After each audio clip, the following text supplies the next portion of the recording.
was 28 years old, solo camping in a local woodland with my beagle Reggie, only realizing I wasn't as solo as I thought it was November.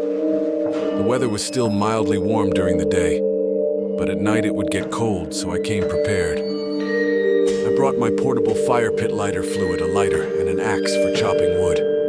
I also, of course, brought a tent, a sleeping bag, and my fishing gear so that I could fish at the lake.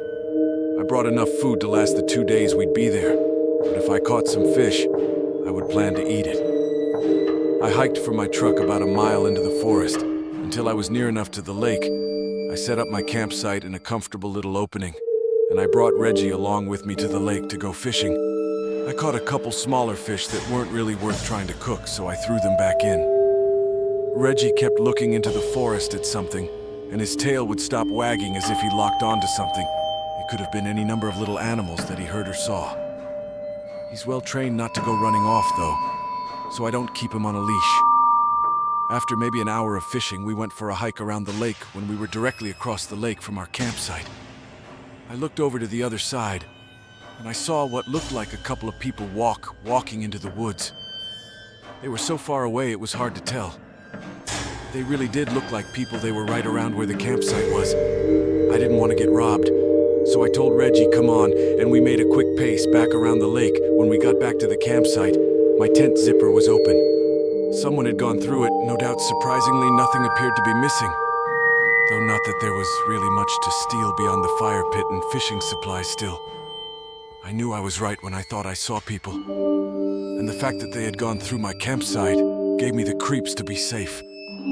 I spent the next hour or so moving my campsite to a different spot a little further up the lake.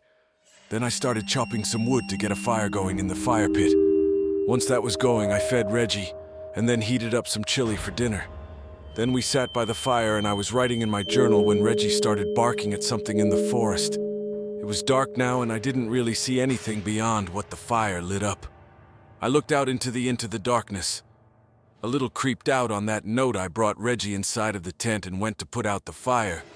If there were people out in these woods, I didn't really want to be advertising my location with the fire. I climbed into the sleeping bag, and with my reading light next to me, I was reading my novel. Reggie's ears would repeatedly move as he was hearing things that I wasn't hearing. He kept looking around at the tent walls. I kept saying, "What is it, boy?" He started to growl. He heard something out there. It could have maybe been a deer. It could have maybe been a bear. Or it could have been a person.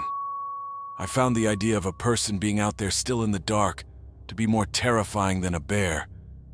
Eventually, Reggie calmed down and put his head down with that. I was uncomfortable and wanted the night to pass, so I turned off my lantern and went to sleep.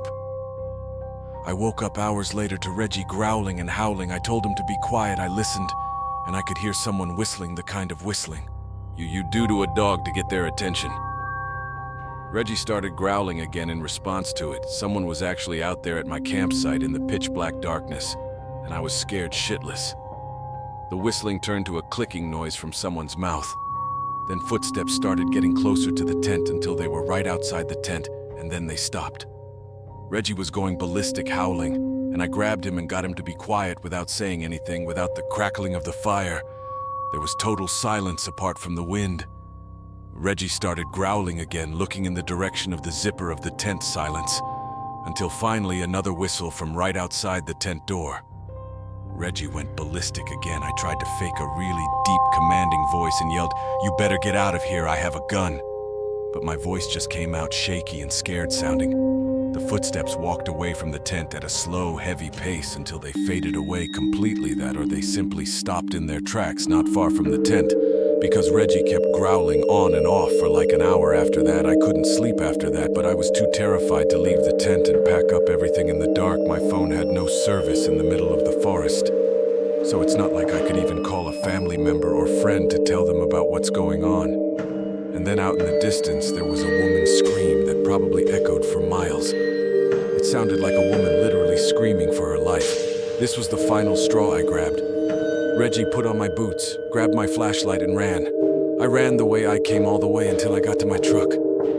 I still had no cell reception. I slept in my truck that night, and at dawn I went back into the woods with Reggie back to the campsite. I collected all my things and disassembled my tent. I didn't even pay attention to if my things were gone through again. I was just in a rush to get out of there.